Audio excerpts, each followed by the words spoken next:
Morning girls, stay at home, stay safe and stay healthy. So I am starting the next chapter for 9th standard, motion in one dimension. Now if you consider motion in one dimension, then the first question arises, what is meant by motion? Alright, when we can say our body is in motion. Now if you consider that a body which is not changing its position with respect to the surroundings. I repeat, when a body does not change its position with respect to the surroundings, then we say the body is at rest.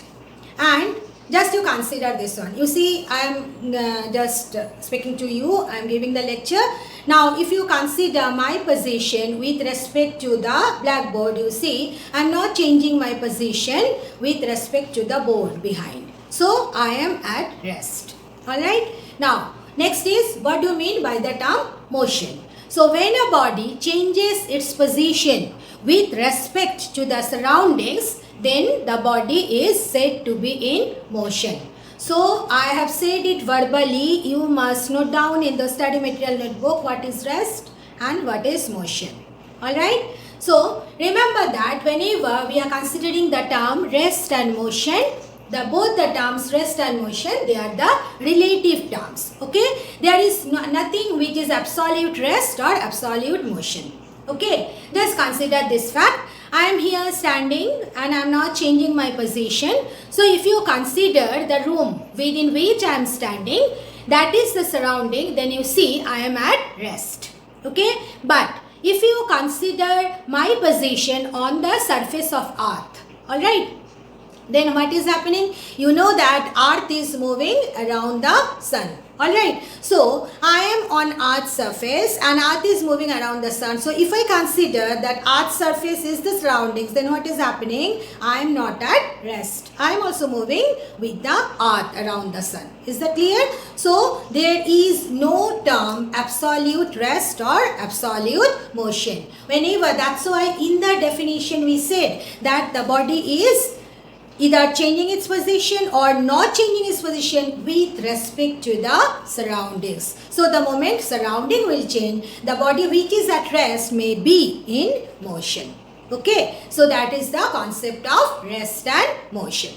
Then if you consider the physical quantities, then the physical quantities we broadly classify them into two categories. One is known as scalar quantity.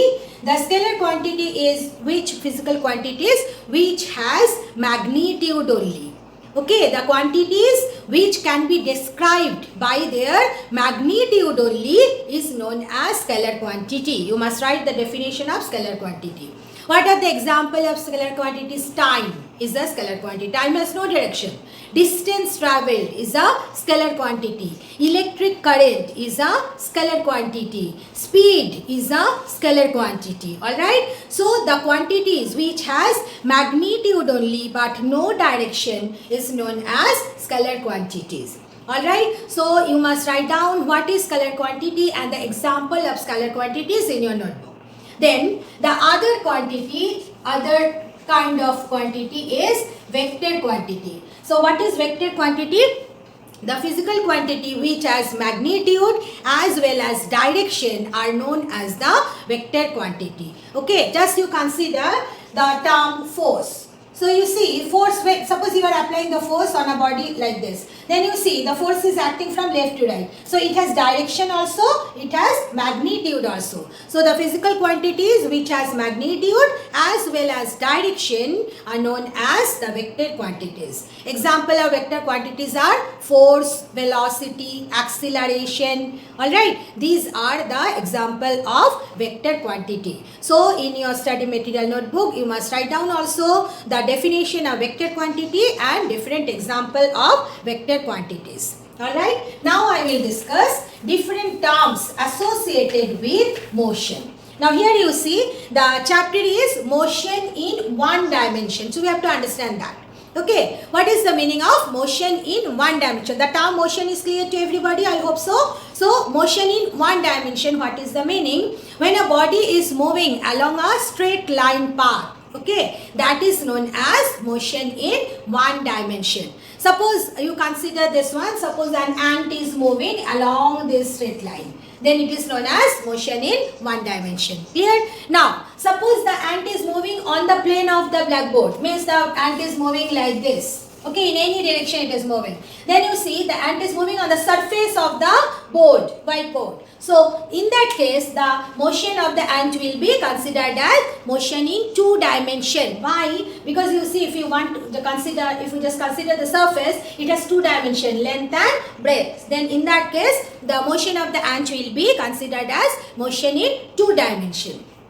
Now consider this example. Suppose there is a globe. All of you know, in geography you use that. So on a globe, the ant is crawling. Then what is happening? Just imagine it. This is the globe and the ant is crawling like this. In that case, the motion of ant will be considered as motion in three dimension. Alright, because if you want to describe the motion of the ant, in that case, you need to specify the length, breadth as well as height. So there are three dimensions associated with the motion. So that is known as motion in three dimension. Okay. Now I am going back again to motion in one dimension. We will study in this chapter motion in one dimension. There are different terms associated with motion in one dimension. So one by one I will discuss in details. And these are very important terms. Frequently you will get question on it. So you must clearly note it down. The first term is distance. Alright. What is the meaning of distance? Distance means the total path length travelled is known as the total path length travelled is known as distance. Alright. Just you consider this. Suppose a body is at the point A and the body is moving, the object is moving the point B following this path. So if you just measure the entire length of the path, that will be the distance travelled. Alright. Now regarding distance, the second point you have to remember is that distance is a scalar quantity. Okay, what kind of quantity? Distance is scalar quantity because it has no direction. Then the next point you have to remember regarding distance is SI unit of distance is meter. Alright, so the first term associated with motion is distance. What you have to remember? The definition, the total path length travelled. Second is what kind of quantity distance is scalar quantity and what is its SI unit? Meter.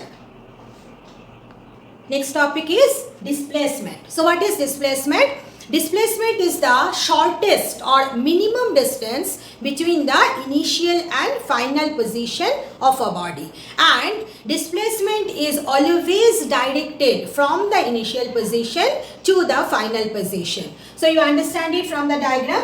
Suppose a body is moving from A to B, as I said, following this path. Then you see, this is the distance, but the question is, what is displacement? The shortest distance or minimum distance. So how you can get the minimum distance? If you join A and B by a straight line, then you see that will be the shortest distance or minimum distance. Okay. So what will be the displacement then? The length between the linear distance between A and B will be the displacement. And here you just see, I have given one arrow. You see here I have written also displacement is directed from initial to final position. Means it is the initial position, it is the final position. So displacement has a direction from the initial position to the final position. The arrow is indicating that. So displacement is a vector quantity. Alright. And what is the SI unit of displacement? Again meter.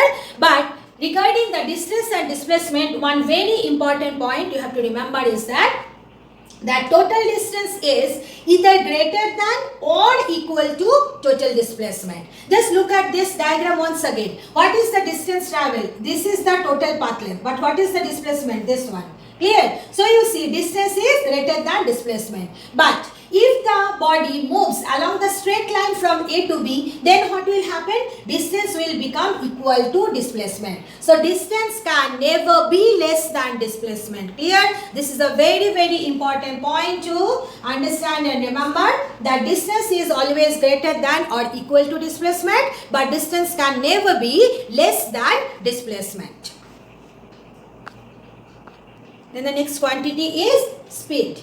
What is speed? Distance travelled by a body per unit time. Okay, what I said? Distance travelled by a body per unit time. So you see how you can write down speed. It is the distance travelled per unit time, means it will be divided by time taken. Clear? Now look at the expression for speed. Distance is a scalar quantity. Time is also a scalar quantity.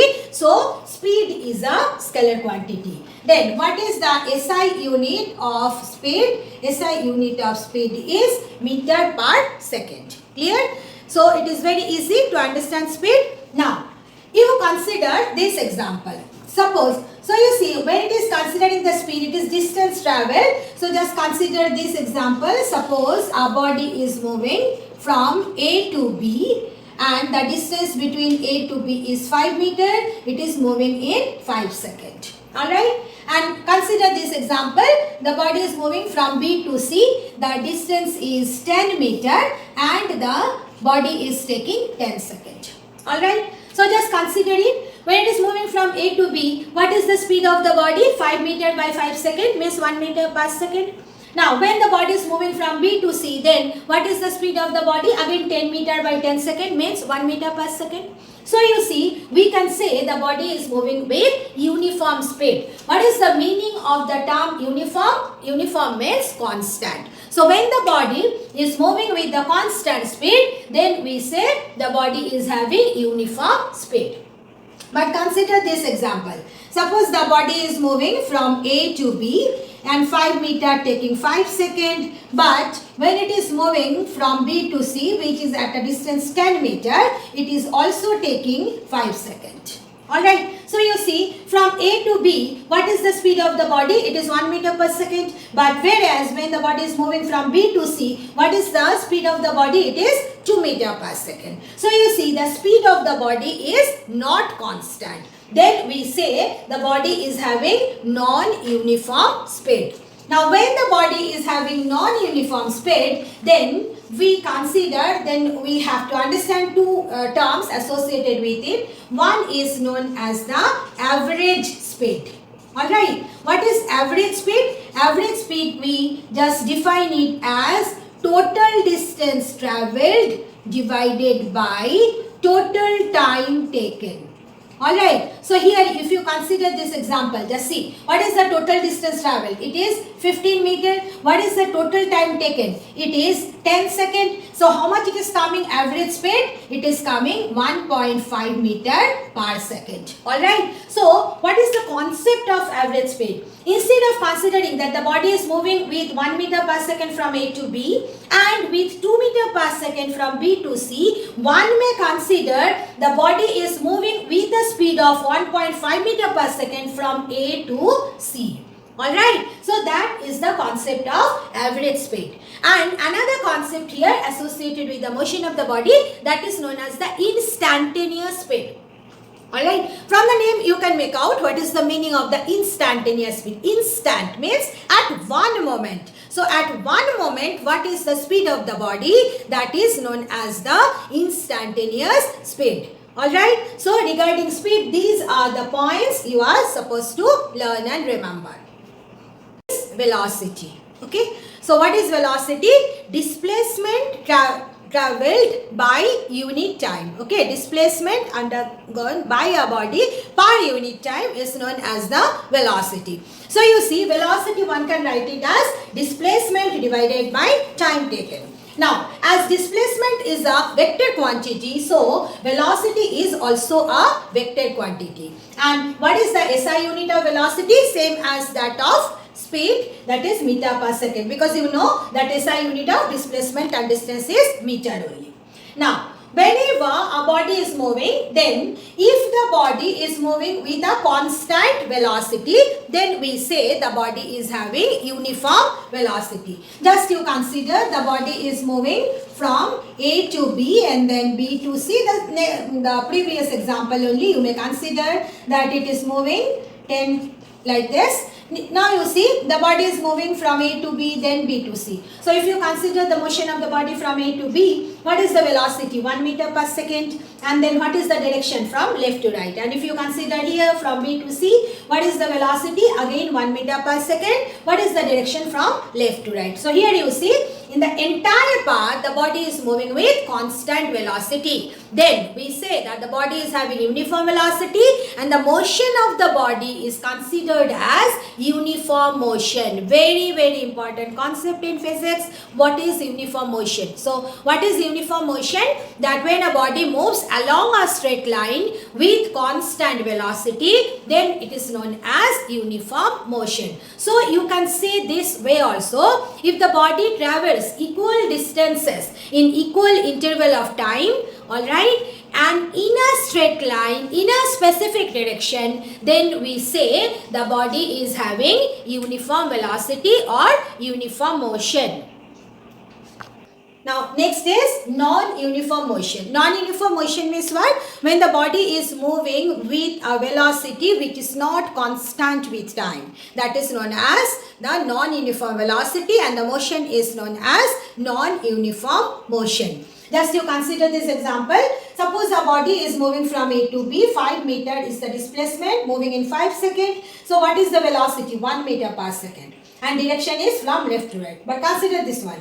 From B to C, 10 meter distance, it is traveling with in a time 5 seconds. So what is the velocity from B to C? Although the direction is same, just look at the magnitude, it is becoming 2 meter per second. So here you see from A to C, if you consider the motion of the body is having non-uniform motion. Alright, because the velocity of the body is not constant. Now in this example, just try to understand, the direction of the velocity is constant, but the magnitude of velocity is not constant. That's why it is having non-uniform motion. Now come to the second example. Suppose the body is moving from A to B and it is moving 5 meter in 5 seconds. So what is the velocity? 1 meter per second magnitude, and direction is from left to right. Now, next what the body is moving, now instead of moving from left to right, now it is moving from down to up, means it is moving from B to C. And here also it is moving 5 meter in 5 seconds. Means you see the magnitude is again 1 meter per second. But what is the direction of the velocity? From up to down, down to up, in the upward direction. So here you see, as the direction of the velocity is changing, so what is happening? You cannot say the velocity is constant here. In the first case, from A to B, what is the direction of the velocity? From left to right. And from B to C, what is the direction of velocity? In the upward direction. So both the velocities are not same. Okay. So these are the two examples of non-uniform motion. So unlike the non-uniform speed, in this case also we just define two terms, that is known as the average velocity. What is average velocity? Average velocity, either we define it as total displacement divided by total time taken. Alright, total displacement divided by total time taken is considered as the average velocity. There is another way to calculate the average. Okay, we can calculate the average velocity by this one also. Initial velocity plus final velocity divided by 2. Everybody knows how to find out the average of any quantity. You just take the different values of the quantity divided by number of times you are taking the values, isn't it? So exactly in the same manner, average velocity, you can write it this way also. Initial velocity plus final velocity divided by 2, or total displacement by total time taken. And there is another velocity, another term we associate that with it, that is known as the instantaneous velocity. Instantaneous velocity means what? The velocity of the body at any point of the path. Alright, any point of its motion is known as the instantaneous velocity. Next term is acceleration. So what is acceleration? Rate of change in velocity is known as acceleration. I repeat, what is acceleration? Rate of change in velocity. Alright, what is the meaning? It means change in velocity per unit time. That's why one can write acceleration is what? Change in velocity divided by time taken. Alright, now change in velocity, how you can get it? It will be final velocity minus initial velocity divided by time taken. That is the acceleration. So here you see acceleration is associated with velocity. Velocity is a vector quantity. So acceleration is also a vector quantity. The next point is, what is the SI unit of acceleration? So look at this one. Already you have done it in the derived quantity chapter. That change in velocity unit is meter per second, time taken is per second. So what is the SI unit? Meter per second square. Very important. What is the SI unit of acceleration? Meter per second square. Then just like speed and velocity, acceleration also may be uniform acceleration and non-uniform acceleration. So now easily you can understand what is uniform acceleration. Uniform means constant. So when the body is moving with constant acceleration, then we say the body is having uniformly accelerated motion. And when the acceleration of the body is not constant, then we say non-uniform acceleration, or we say the body is having non-uniform accelerated motion. Now here you see, when I have said acceleration, I said that it is change in velocity by time taken. Now change in velocity may take place in two ways, that velocity is increasing or velocity is decreasing. Just to consider this example, when a train leaves the station, then when it is leaving the station, then with time the velocity increases. So the train is having acceleration. Alright. But consider this, a train is approaching to the station. Alright. Then what happens? That is your from practical experience. You have seen that velocity of the train decreases with time. Alright. In that case, we say the body is having negative acceleration or retardation. Alright. Retardation means what? The change in velocity per unit time, but the velocity of the body decreases with time. Then we say the body is having retardation. So in case of retardation, you see, as it is decreasing with time, velocity decreasing with time, so what will happen? Initial velocity will be bigger than final velocity. So retardation you can calculate like this. Initial velocity minus final velocity divided by time taken. Alright. And retardation, sometimes we considered it as the negative acceleration also, and we say it deceleration also. There are three terms associated with retardation. Retardation, deceleration or negative acceleration. Okay. And retardation means the change in velocity per unit time, but the velocity of the body is decreasing with time. Then we say the body is having retardation.